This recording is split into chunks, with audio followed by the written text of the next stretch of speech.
Hello friends, నేను మా చిన్నోని చూడక 2 డేస్ అవుతుంది.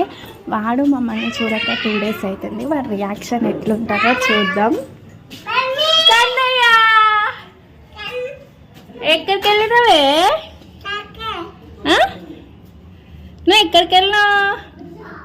వాళ్ళ నాన్న కోసం చూస్తుండే.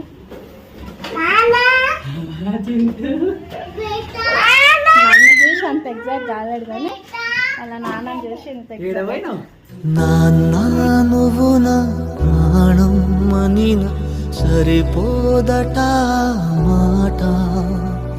నాన్న నీకై ప్రాణం ఇవ్వన ఇదిగో ఇది నా మాట. నిజాన్నిలా అనేదిలా ఇవాళ నీ ఎదుట.